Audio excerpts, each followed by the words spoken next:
is a lie. Welcome to hell, now you see what entails. Good the vibes of the trio's collection. It's time to let go, let the beast take a hold, and I promise we'll stop your depression. Let the oceans run red with the blood of the innocent, sinister motions provoking the ministry. Fuck your religion and faces I'm spitting to Satan, I give all my sympathy.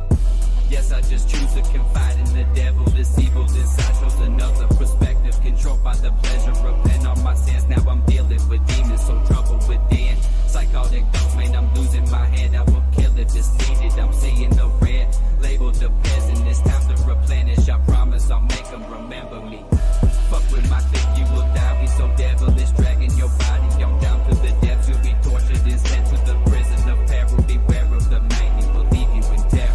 Yes, you can run, but the violence will find you. It torments your soul, eats away at your mind. You'll believe it in time that this world is no place for perfection. Get off of your pedestal. When you step into the presence of this motherfucking pimp, no remorse I show, no remorse I give. Feel the pressure, no discretion when I'm blazing on the track. So bold, so cold with the way that I react. Fear for your life, the living dead is here to bring the soldiers for the motherfucking trio. Bitch, we here to take shit over. We ain't scared, we prepared, bringing all this fucking hate. Look deep into my eyes and you will see that you're the waste. Vindictive, my ways know there's hell to pay. Ain't the type to be scared, give a fuck what's my fate. Thoughts fate, just a waste with these visions. I don't speak my motherfucking mind, cause I can do whatever. How deep hidden in my thoughts, smoke a blunt just to calm my nerves telling me I am the one dwelling, sitting in the sun, crazy in the fucking days. All this news that I'm hearing got my feelings in a rage. I don't care about the future, I ain't worried about the past. Let this life full of sit and get whatever's in my past. So focused on my task, know the world's in my grasp. Close my eyes and fade away and let my mind make the craft. I ain't playing when I speak, hear these words I relate. Devilish all day, let the trio show the way. Feel the change in the air when these players get their way. We ain't never backing down, that's how shit will always say.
What's up, y'all?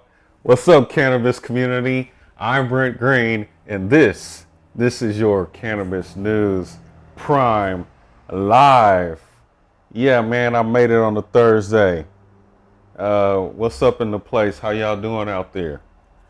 Yeah, I know I'm way smaller on the screen, or on this screen. What's going on with y'all out there, man? How's the world treating y'all these days? Let's see here. There's a lot going on in the cannabis world, and your boy is here to report on it. Okay. Let's see what's going on out there. Well, this week I've been nursing my little heart. Got my feelings hurt earlier this week, so I've just been nursing my little feelings and everything, you know. So yeah. But let's get it going. I think I'm gonna do something a little different today. I'm gonna play some background music while I do the news, so y'all not bored with the news. Let me know if it's too loud or whatever, or if you're having trouble hearing me or whatever. I'm gonna turn it way down. Let me do a sound check real quick. Turn it way down. a sound check real quick. Okay, so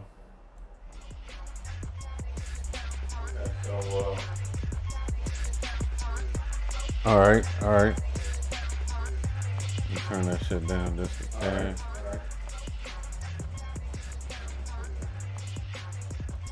Turn it down just a tad.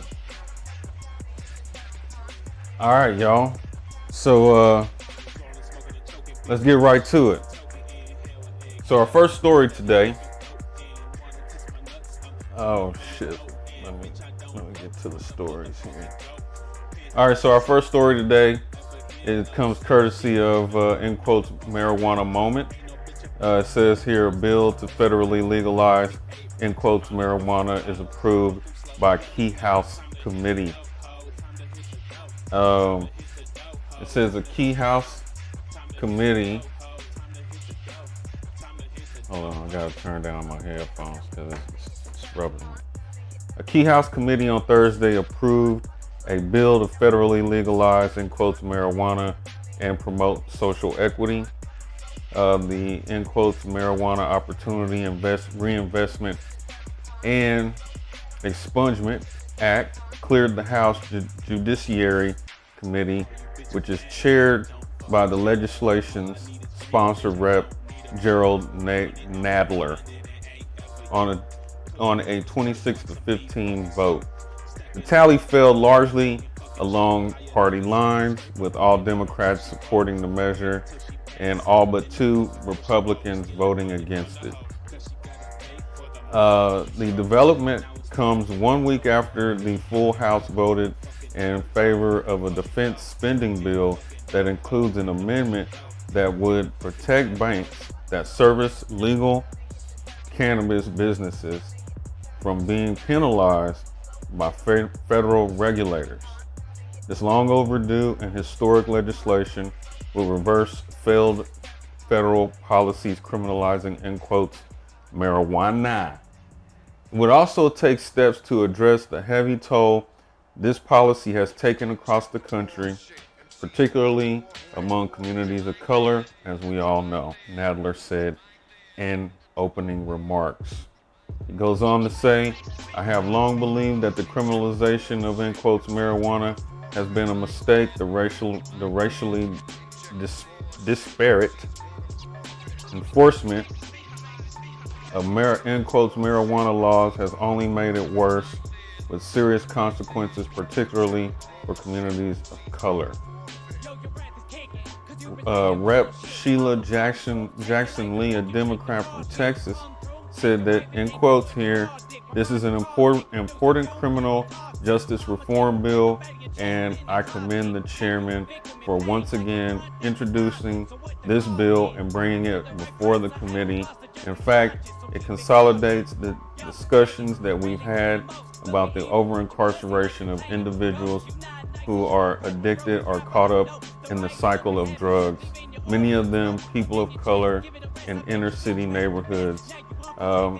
Ranking member Jim Jordan, Democrat from New York, voiced his opposition to the proposal, calling it a radical, out-of-touch Democrat priority and a, in quotes, marijuana stimulus bill. Rep. Stephen Cohen, Democrat from Tennessee, discussed how cannabis criminalization has been historically used to target communities of color. He said, the time for legalization has come, and time came a long time ago. Nadler also emphasized the racial disparities in quotes marijuana enforcement by pointing out that his own son was caught selling cannabis in high school but was brought back to his house rather than incarcerated. The chairman said if his son was black, police would have arrested him. Although most Republicans who spoke argued against the bill, Rep. Matt Gaetz, a Republican from Florida who is a co-sponsor of it, made the case for reform. I am a proud co-sponsor of the MORE Act because the federal government has screwed up, in quotes, marijuana policy in this country for a generation. He said we lied to people about the effects. What's up? What's up? Andre the Loving Legend. Thanks for tuning in, my guy. Let's see here. We lied to people about the effects of, in quotes, marijuana, and then we used, in quotes, marijuana as a cudgel to incarcerate just wide swaths of communities, and particularly in African American communities. We cannot honestly say that the war on drugs impacted suburban white communities in the same way it affected urban black communities. We can't say that, in quotes, marijuana enforcement was happening the same way on the corner than it was happening in the fraternity house, he said. We have an opportunity to fix that problem. The war on drugs, much like many of our forever wars, has been a failure. If there's been a war on drugs, drugs have won that war. Yeah, y'all, this we already know. So, it's interesting that thanks for the bits, man. Thanks for the bits, Andre the Loving Legend. Here, I'm gonna do a sound check real quick. Okay. So yeah, thanks for the bits, my guy. But to the point here, though, of this article, if y'all remember that the MORE Act was presented to us last year without any equity assistance or anything like that. So this is essentially a rewrite of the same. It's a rewrite of the same bill from last year. However, it's good to see that it's made some progress out there. So, yeah, that shows some forward movement.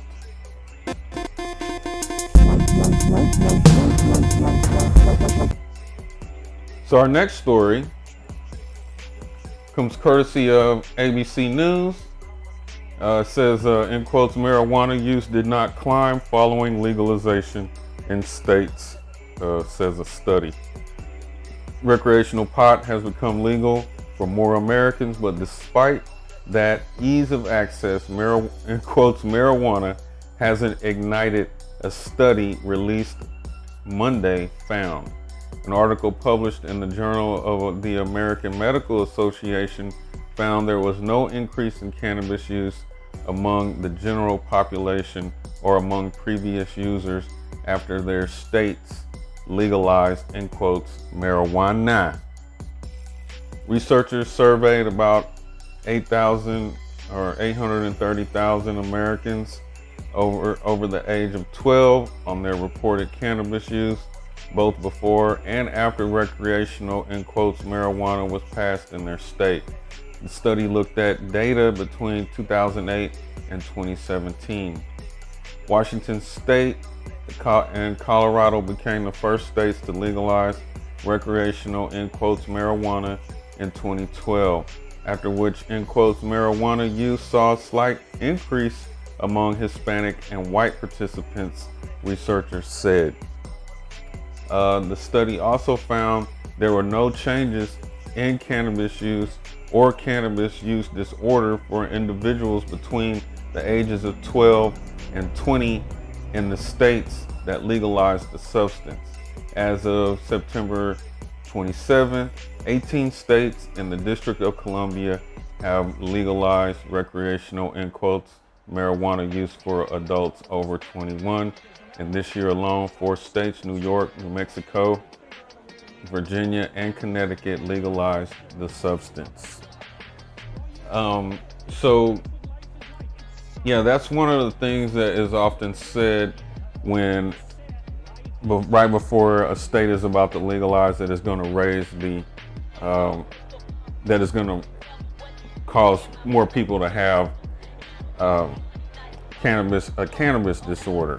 Now, cannabis disorder is very real, and it is it's a very real thing.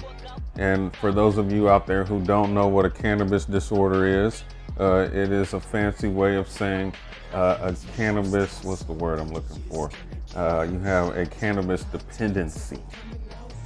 Okay, which is something I know very well.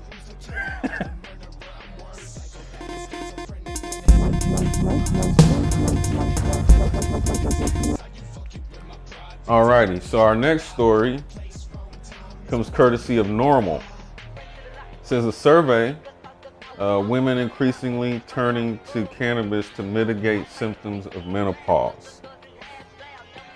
This is out of Edmonton, Canada.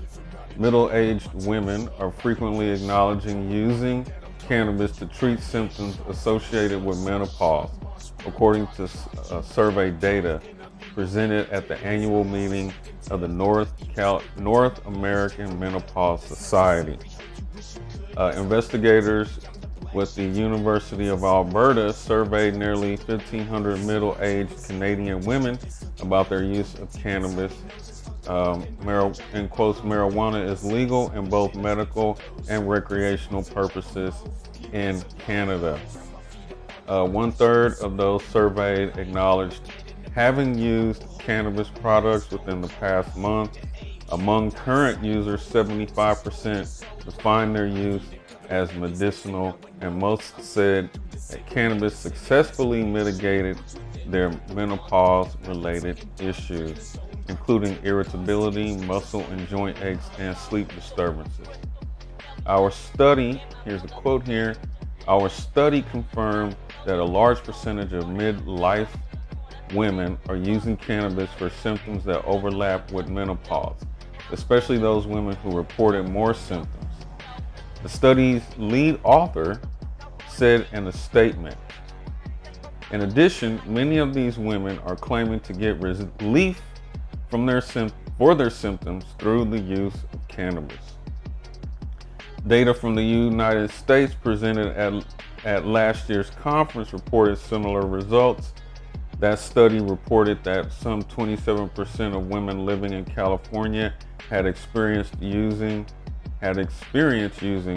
cannabis for menopause symptom management. So we're gonna put that on the ever-growing list of reasons why one should use cannabis. Okay. But I guess again the key to it though is to not become what's the word? The key to it is not to grow a dependency on it. Okay, which is something I know very well.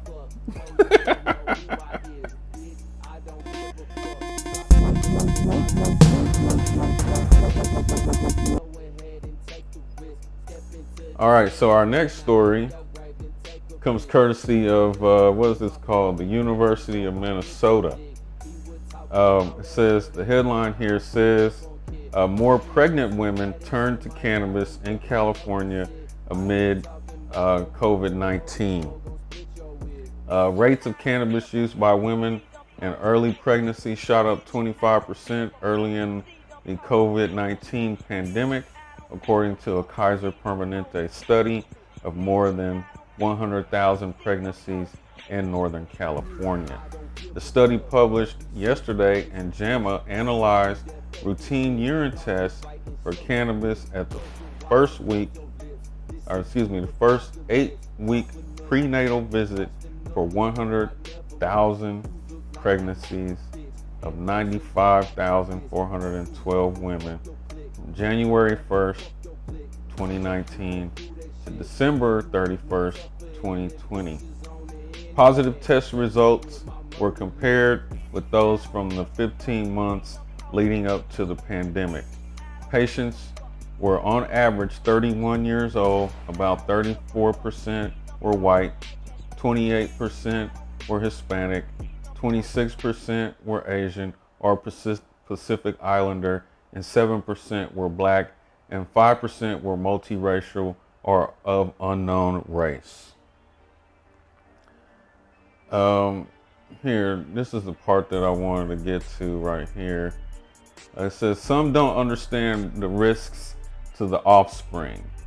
In a commentary in JAMA, the network open, that focuses on a similar study published in that journal in February, Young Wolf Lynn Silver, a public health institute in Oakland, California, and Kana Brown, PhD, of Reuters University, said that data on cannabis use in pregnant women are reason for substantial concern.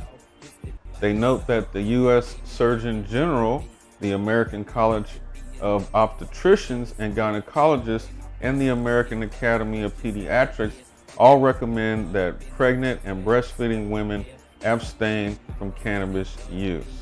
However, pregnant women remain uncertain about the harms of prenatal cannabis use, and many seek out anecdotal advice from peers and online communities supportive of cannabis when choosing whether to use or to continue to use cannabis during pregnancy.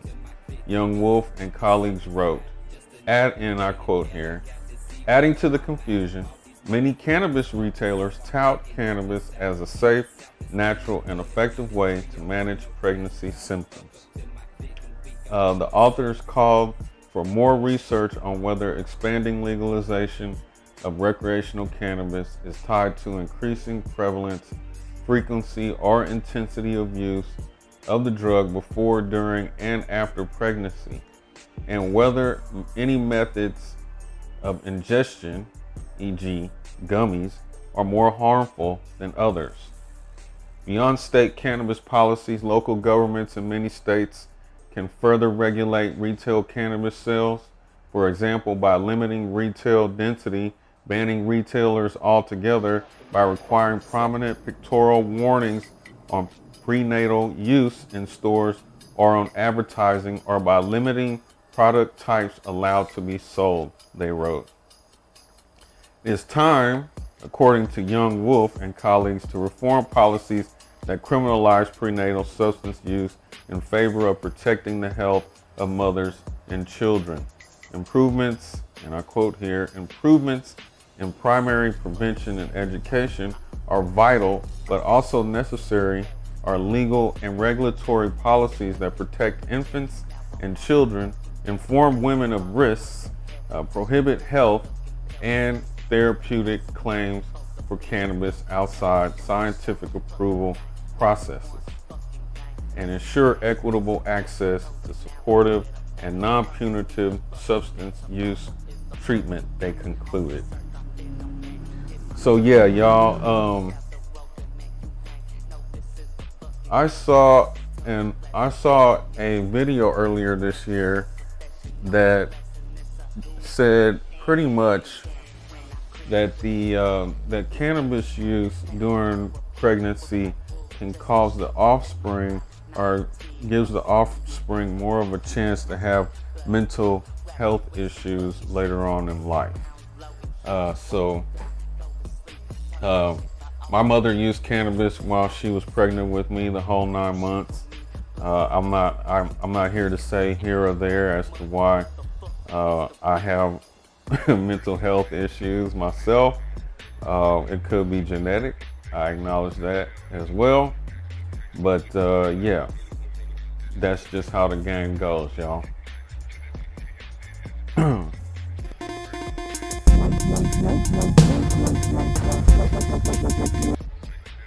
So our next story comes courtesy of Harris Bricken. Was the Illinois cannabis dispensary lottery rigged? It sure looks like it. It says here, I was born in Rogers Park, Chicago. When I abandoned college one of the times, I moved back to work in a Greek and Albanian restaurant and lived with my grandparents, excuse me. I used to enjoy sitting at the breakfast table with them and reading the Tribune, which often carried stories of city and downstate corruption. My grandfather told stories of local aldermen spending $1 million to win $70,000 jobs, still happening, and recounted the sagas of the state's jailed governors. There were 4 in his time. That sort of thing is an epidemic in Illinois. the most corrupt state in the nation by evidence and acclamation. It's Chinatown. Because these stories are graft and malfeasance, because these stories of graft and malfeasance are personally interesting to me, and because I'm a cannabis business lawyer, I thoroughly enjoyed this gem of a post last week by Thomas Howard, Esquire, on LinkedIn. Okay, I'm gonna scroll down here. This section right here. Cannabis license lotteries are a bad idea.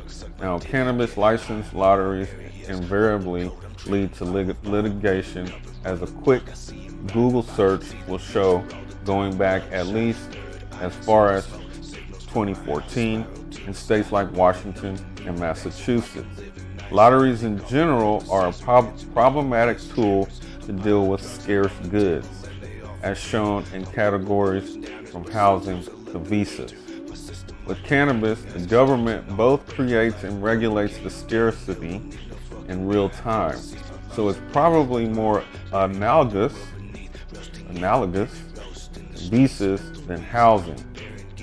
Said another way, with cannabis, public policy doesn't meld with market factors over a long period to create a limited class of goods. Government just says, in quotes here, we are only going to issue X amount of cannabis licenses and you all get to fight for them. When a jurisdiction decides to create a limited pool of cannabis licenses, one of three approaches to licensing is typically pursued.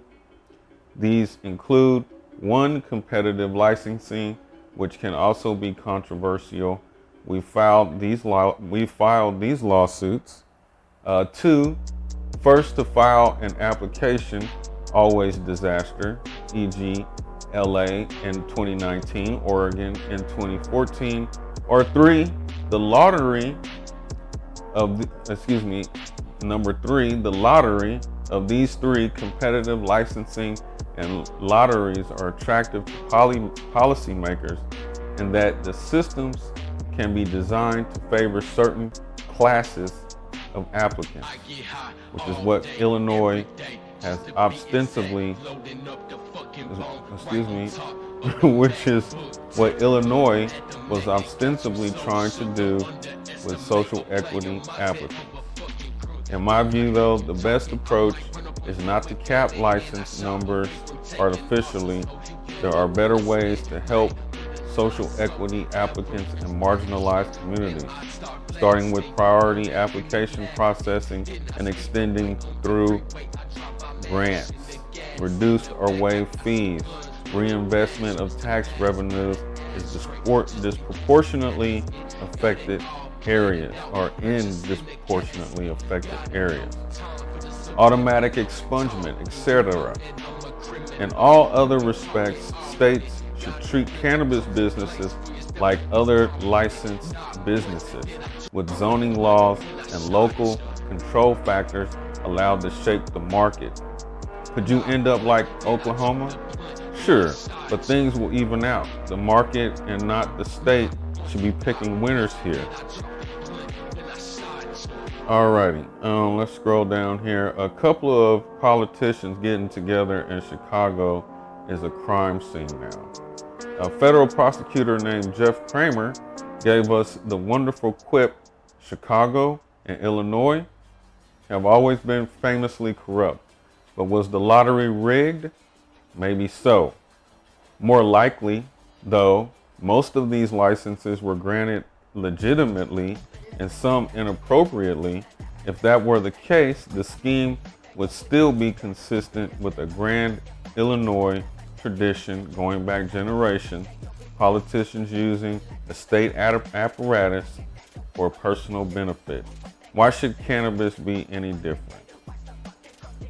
All right, y'all. So one of the things, I put this story on the docket today because I wanted to highlight the ever growing face of cannabis corruption. It is a consistent thing. The cries of corruption are getting louder and louder, and have been getting louder and louder over the past year and a half. Just like I said last week, if we as a group, or the people of California, were to decide that they wanted to repeal Prop 64, they would essentially be criminalizing the politicians and the consultancy firms that wrote Prop 64 because of the way that it was passed, the way that it was introduced.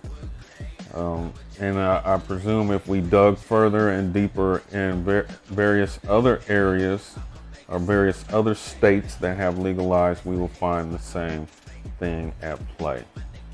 Okay?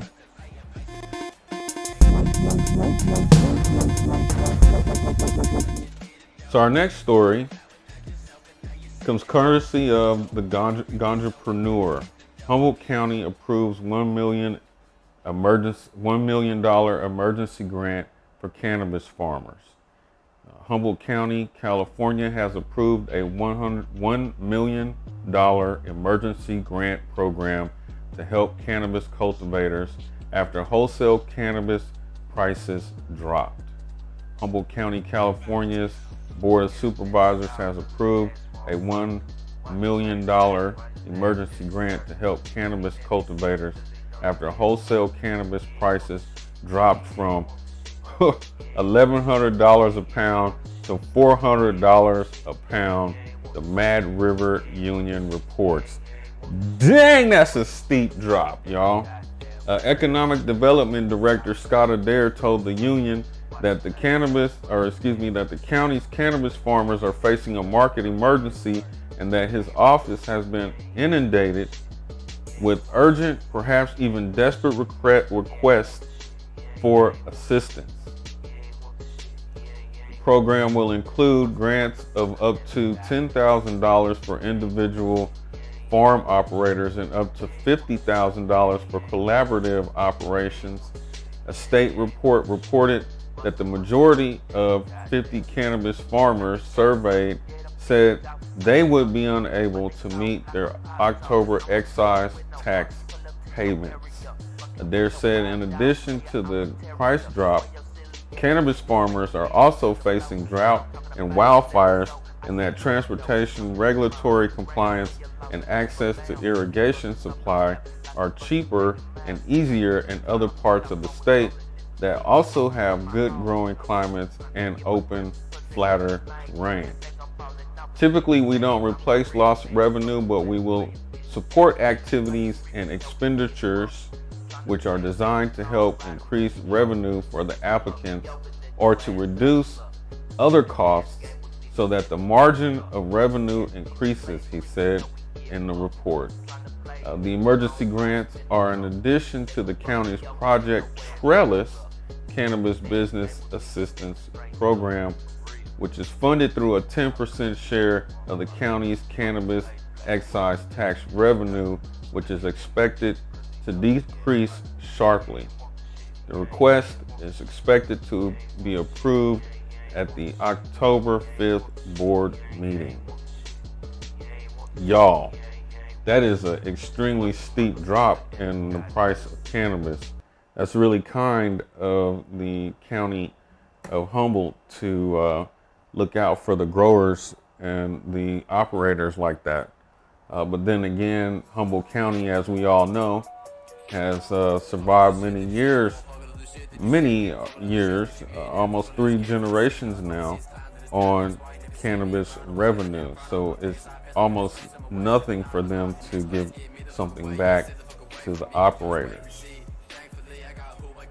For those of you who don't know or not in the know, Humboldt County is essentially the home, and to others, it is known as the Mecca of cannabis throughout our country. And it's been known as such for 3-4 generations now. Furthermore, if you were to, something I wanted to say about Humboldt County is that if You know, there's a lot of people out there who do what I do and have been doing for a long time, and it's been growing, the amount of people who do this. But I'm gonna say this to you all out there: if you have not been to Humboldt County and spent a significant amount of time there and done your reporting from there, then I just, it's hard for me to accept that you're an authentic cannabis journalist or reporter. Being that Humboldt is the home, or to others known as the Mecca of cannabis. Okay. Yeah, y'all. If I'm sorry about all the mistakes today, man. I got these new glasses and they're bifocals in this. I'm still getting used to them, in other words. So let's move along to the next story. So our next story comes courtesy of the Los Angeles Times. And as you can see here, the headline says, with cannabis edibles everywhere, dogs are getting stoned on neighborhood walks. Menlo Park, Bentley seemed to be in a haze. Normally, this 12-pound Chihuahua Terrier mix would never refuse hot, fresh French fries from a drive-through fast food joint. But on a recent warm afternoon, he turned his head away at the owner's offer. He wouldn't take them. And then I quote here, he wouldn't take them, so I knew something was wrong. He was just out of it, end quote, said Dana Long, a resident of Tiburon. Long eventually took his dog to the veterinarian, who informed him that his typically sprightly and voracious Bentley was stoned. He had likely picked up a chocolate edible on the fields of a nearby middle school where Long's daughter was playing softball. While excess cannabis consumption by canines is not new, cases are growing as more and more states legalize the drug, and its use becomes more widespread, according to the American Society for the Prevention of Cruelty to Animals. The group's Poison Hotline suggests that as more and more states have legalized recreational, in quotes, marijuana, reports of, in quotes, marijuana toxicity in dogs have also grown. Between 2017 and 2020, a national call volume for cannabis ingestion rose from 1,436 to 3,923 cases, said Tina Weismer, a veterinarian and senior director of the New York-based ASPCA Poison Control Center. The numbers are likely just a fraction of the true incidence of, in quotes, marijuana poisonings. Reporting to the control center is voluntary, but the trend is clear. In California, where recreational, in quotes, marijuana was legalized in November 2016, call numbers grew by 276% between 2016 and 2020. In Colorado, those numbers have risen 11-fold since legalization in 2012. Well, y'all, I guess it kind of says it all. You know, don't let your animals get into your stash. And I know it's kind of hard to do when your animals like cannabis. Excuse me. But yeah, I personally don't have pets, so I don't have that problem. I don't have kids, so I don't have that problem. But maybe, I guess I would suggest keeping your cannabis somewhere high up where your animals can't reach it. Although I have had a dog. I left some butter out on the table one time, and I had a dog, or I left it on the stove, far back on the stove, and I had a dog get in the butter and overnight and eat it. So I guess you want to keep it up high. Shout out to you, Lulu. I miss you.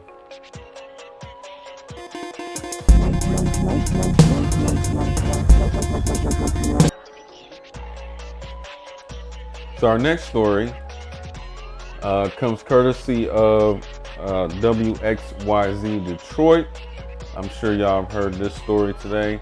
Chris Weber building a $50 million cannabis operations campus in Detroit. Former Michigan basketball player and NBA Hall of Famer Chris Weber is bringing a $50 million cannabis operations and training facility to Corktown. The operations will be called Players Only Holdings and is co-founded by Lavetta Willis. It will focus on real estate development, cannabis cultivation, brand partnerships, and creative content development and management.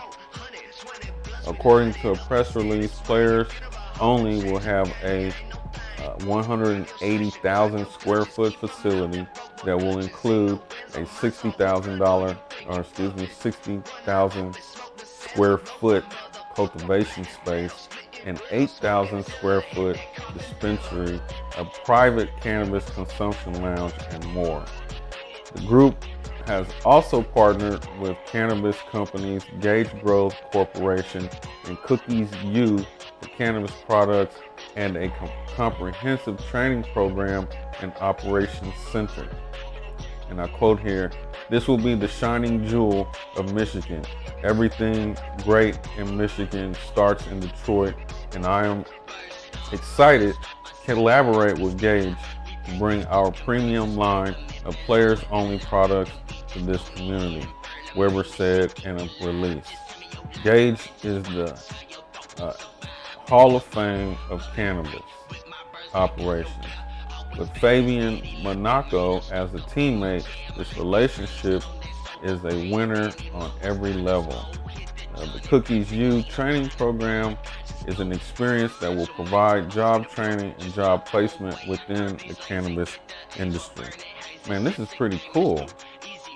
And I quote here, "The Detroit Training and Operations Facility is only the first step in bringing tangible opportunities to the people of this city, one that means so much to me, while eliminating barriers to an industry with unlimited economic potential," Weber added in a release.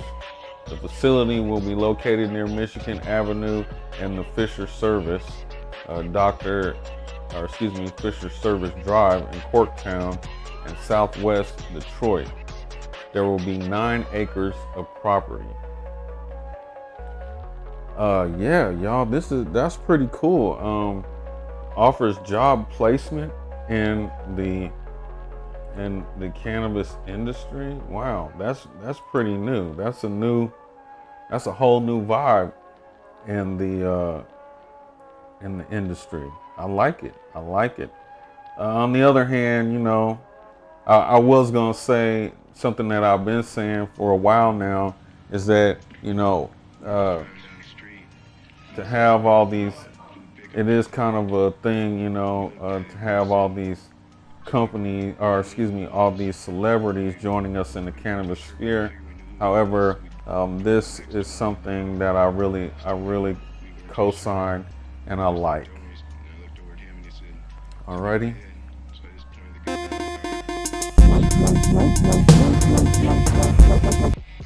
What's up, cannabis community? To share with you one of my new favorite CBD products, Canvas Caviar. Yeah, in layman's terms, CBD moon rocks. So the Canvas Caviar is the most sophisticated CBD smokable I've encountered. All organic, potent, and powerful.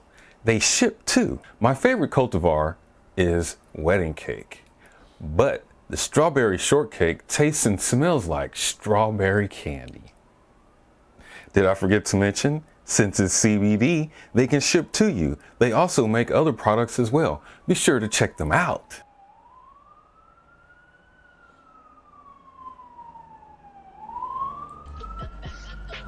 All right.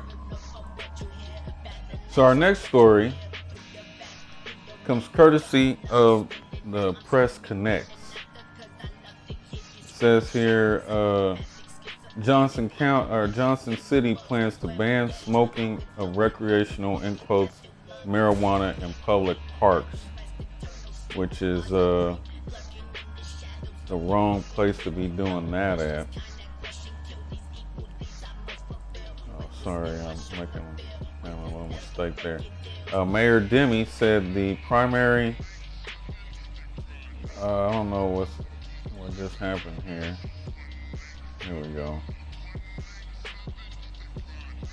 It says, Johnson City, in quotes, marijuana may be legalized in New York State earlier this year, but Johnson, hold on, okay, yeah, but Johnson City residents may soon be restricted in where it's legal to light up. The village is looking to pass an amendment to local law that would add cannabis to the list of substances restricted from spaces like public parks and other village-owned property. Tobacco smoking and vaping are already banned from those public spaces. This adds cannabis to our list of things you can't do in public parks and public property, similar to the no smoking rules we have now, said Mayor Greg Demi. Excuse me. And I quote here, "We are just adding recreational, in quotes, marijuana to it. Right now, cigarettes and vaping is already banned in the parks and certain other areas in the village. We're just basically adding cannabis to the list of things you cannot do." New York State legalized, in quotes, marijuana. Essentially anywhere tobacco smoking is currently legal, with a few exceptions. It also granted localities the ability to enact tighter regulations in public spaces. Hold on. I don't know why this keep messing up. The parks are a big thing. That's where we have the biggest issues, said the mayor. This isn't the first time Johnson City has been at the forefront of local policy changes. Laura Kelly, Community Engagement Coordinator for Tobacco Free Broome and Tioga, said the village was among the first in Broome County to enact a tobacco-free parks policy. Kelly expects other municipalities in the region to follow the village's lead once again when it comes to restricting cannabis use in public parks. If they move forward with this, Johnson City would be providing a great policy on the books and provide other municipalities a blueprint to show what Johnson City did in updating their outdoor policy, said Kelly. So, since my computer wants to essentially show y'all this video, let's just go ahead and let it play.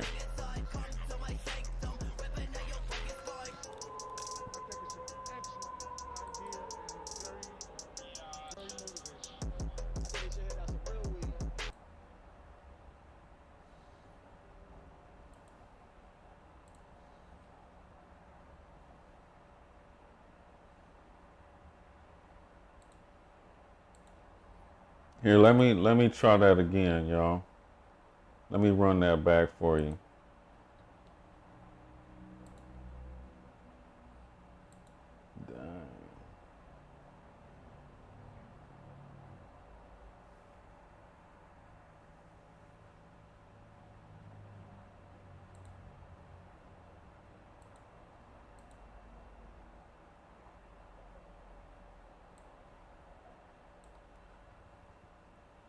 Oh, this is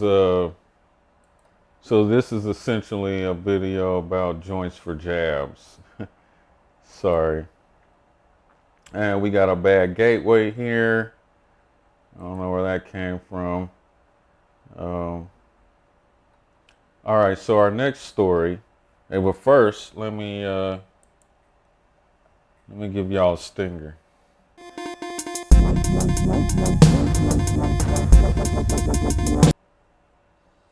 Alrighty, so our next story comes courtesy of the San Diego Union Tribune.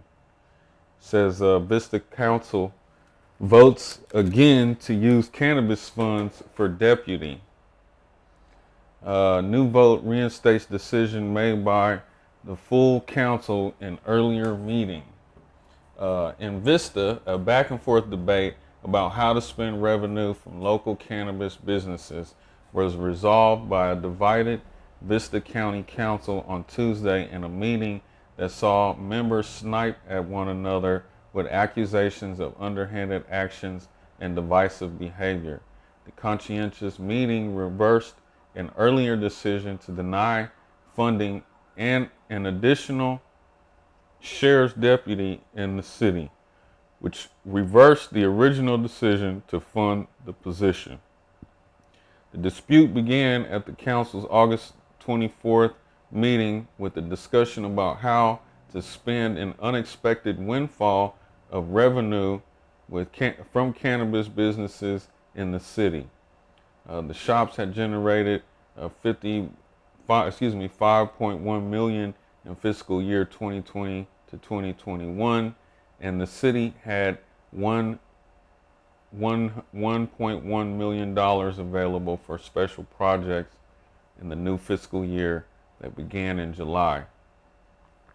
Council members agreed with most of the city's staff recommendations to use the money to fund decoy and enforcement operations at cannabis shops, youth cannabis prevention and early intervention programs, youth scholarships, increased lighting in neighborhoods, increased park restroom maintenance, and an additional sheriff's deputy and 2 park rangers. All items received unanimous support except the funding for the extra deputy and park officials, which was opposed by council members Katie Melendez and Karina Contreras.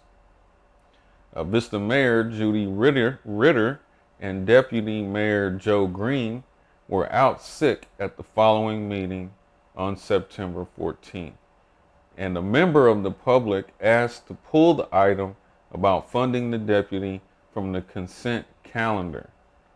Pulling the item allowed council members to discuss the proposal, and Contreras made a motion to allocate $276,000 for additional lighting instead of funding another deputy in the city, which already has 90 deputies.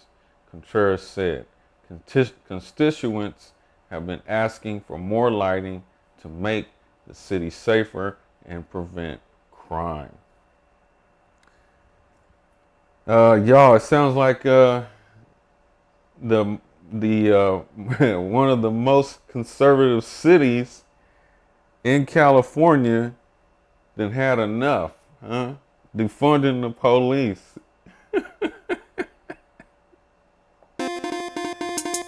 Oh man. Alrighty, so our next story and final story of the day. Thank y'all for joining me, by the way. So our next story is courtesy of GBH. And as you can see here, the headline says, New Nova documentary shares what we know and don't know about cannabis. And so here's the video. I wanted to play this video for y'all. Hold on one second.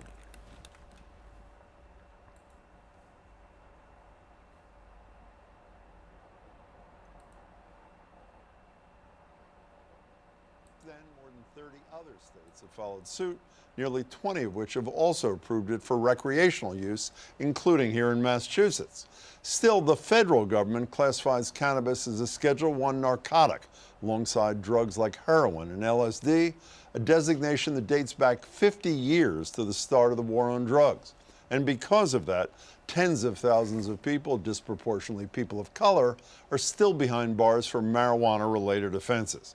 The classification also means scientists can't conduct much necessary medical research on cannabis. So as a result, we have very little data about how it actually affects the human body. It is a highly contentious subject. What does the data tell us? What does the science tell us? We should know the answers. Nova's newest film, The Cannabis Corruption, gets into all this and more. Joined by its director and producer, Sarah Holt, and Cassandra Frederique. She's executive director of the Drug Policy Alliance. She's featured in the film. It's great to have you both here. Thanks for being here. Thank you for having us. Sarah, can I start with you? The use is so high, but our knowledge of the benefits and harm is so low. Is this all attributable to the antiquated federal laws and policy on marijuana?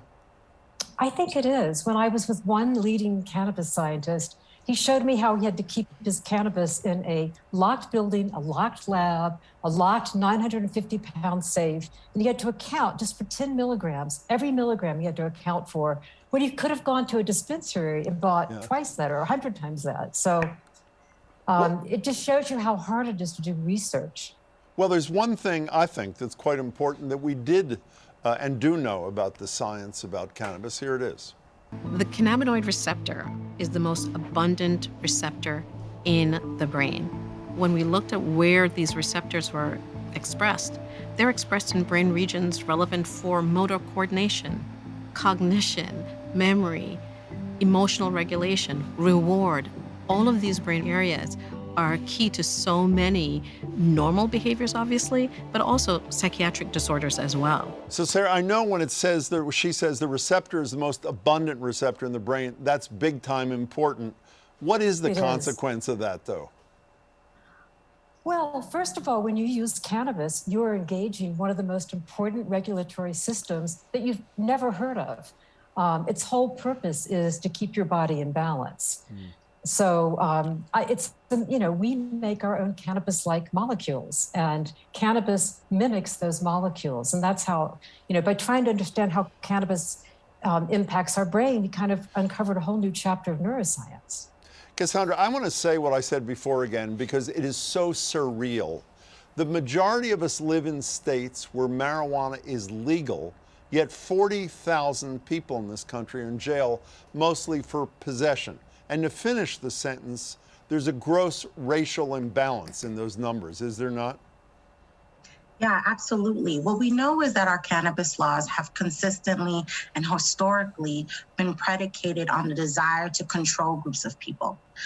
If we think about why the broader public calls the substance marijuana as opposed to cannabis, has racial ties. If we look at where the enforcement is happening, we see the racial footprint.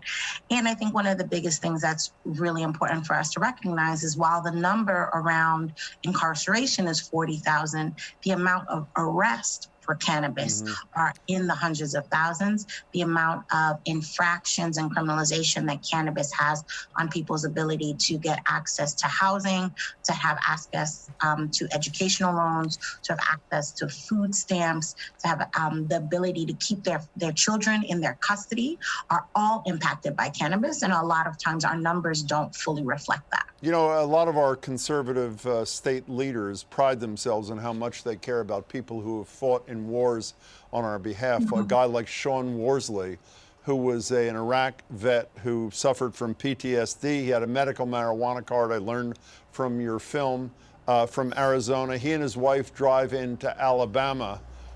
Does one of you want to tell us what happened to Sean and his wife when they got there? Cassandra? Well, they stopped to get... Sarah, go ahead. Okay. Well, they stopped to get gas, and they are approached by an officer who asks them if they have any cannabis. And Sean tells them he's a medical cannabis patient and he has his cannabis in his trunk. But it ends up that that's illegal in the state of Alabama. And eventually, Sean is sentenced to 5 years in prison. And has a stroke, and his family back home, because of all the fines and things, lose their apartment. It's just surreal. Cassandra, I know it's hard to jump to a conclusion, but I'd like you to make that jump. If Sean Worsley were not black, do you think that would have happened to him and his family? There are many people who are non-Black who experience this, but I think the overwhelming majority of the people that have this experience are people of color, right? And one of the things that's really important for us to understand is that cannabis is often used as a pretext for engagement with law enforcement and communities of color. So it gives people the opportunity. And the thing about Sean's case is that the South is one has some of the most egregious and draconian cannabis laws, and they are not they're not fully experiencing the impact of our new idea around cannabis and regulation. Sarah, one of the things I learned from your film, beyond the fact that the research is so limited because of these laws that we talked about on the federal level, what I was really surprised to find out was that medical schools are not doing a terrific job of preparing their graduates for dealing with these issues, so that people like that neuroscientist from Stanford whose kid had epilepsy essentially have to take science into their own hands. Why aren't medical schools confronting these issues? Well, for one thing, it's still illegal at the federal level. So that makes it very hard for schools to get a hold of cannabis. I mean, it may be slowly changing. There are clinical trials that are now being run. We will be getting data, but it's the same laws that hold back that scientists also prevent universities from doing research. You know, speaking of laws that hold things back, Cassandra, last thing from me is the MORE Act. I don't even know what it stands for. M-O-R-E, marijuana is the M, I know. Passed the House of Representatives, very unlikely to get through the Senate. Essentially decriminalizes marijuana possession on a national level and does other things. If that were to pass the Senate and be signed by the President of the United States, Cassandra, that would address this disparity in laws and Sean Worsley kinds of situations, would it not? Or am I being too hopeful?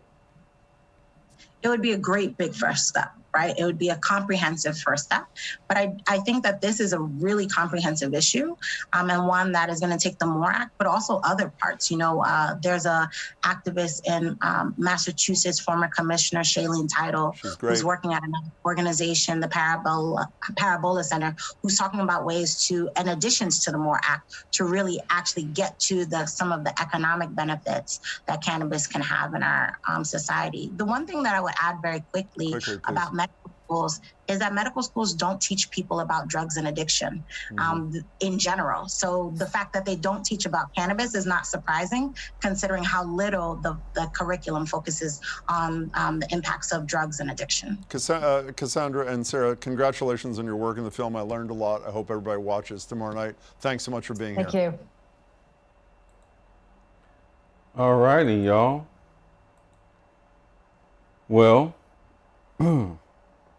I think that video kind of sums up the situation of where we are headed as far as a community and an industry involved in cannabis.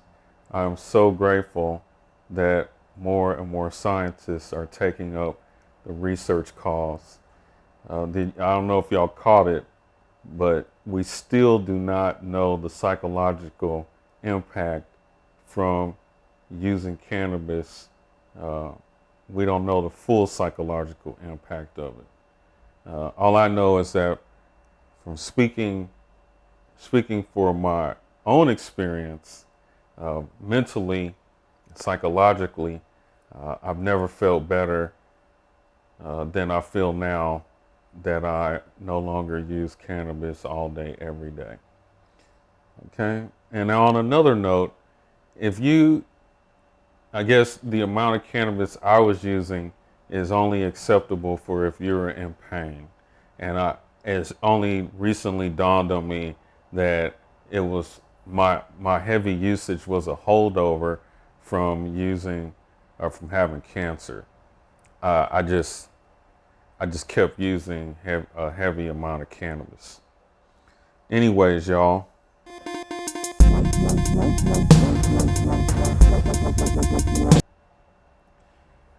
That's your cannabis news for today.